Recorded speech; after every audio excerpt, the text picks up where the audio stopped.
नींद अभी तक उस घर के बड़ों की आंखों तक नहीं पहुंची थी। बूढ़े अब्बा अब भी जाग रहे थे। उनके हाथ में वही पुराना मोबाइल था जिसकी स्क्रीन पर उंगलियां बार बार रुककर ठहर जाती थी, जैसे किसी नाम को छूने से पहले हिम्मत जमा कर रहे हो।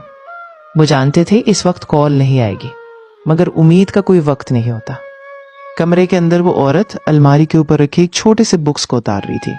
बुक्स खोला तो उसमें चंद पुरानी तस्वीरें, एक बचपन की टोपी और वो खत रखा था जो बरसों पहले शहर जाते वक्त छोड़ा गया था। कागज जर्द हो चुका था मगर लफ्ज आज भी ताजा थे। उसने खत को सीने से लगाया और पहली बार आंखों से आंसू खामोशी से बह निकले। बाहर सहन में हवा जरा तेज हो गई। आधा खुला दरवाजा हल्का सा चरचरा कर हिला, जैसे किसी ने आहिस्ता से धक्का दिया। अब्बा ने चौंक कर दरवाजे की तरफ देखा। औरत ने आंसू पोंछकर सर उठाया। हवा रुक गई।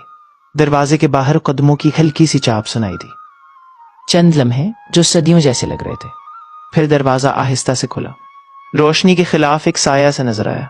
हाथ में बैग, चेहरे पर सफर की थकन और आंखों में बरसों का पछतावा। अब्बा, ये एक लफ्ज था, मगर उस लफ्ज में बरसों की दूरी, हजारों रातों की थकन और बेशुमार वादों की वापसी छुपी हुई थी। अब्बा के हाथ से मोबाइल गिर गया। औरत के होंठों से बेआवाज सिसकी निकली और अगले ही लम्हे सहन में वो खामोशी टूट गई जो बरसों से दीवारों में कैद थी। बच्चे नींद से जाग गए। छोटा बच्चा दौड़कर आया और रुक गया, जैसे ख्वाब और हकीकत के बीच खड़ा हो। अब्बू, उस बार जवाब फौरन आया। हाँ बेटा, अब्बू आ गए।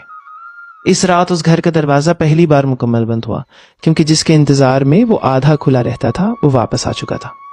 कहते हैं कुछ रास्ते कितने ही लंबे क्यों ना हो, अगर घर की दुआ साथ हो तो मुसाफिर आखिर घर लौट ही आते हैं।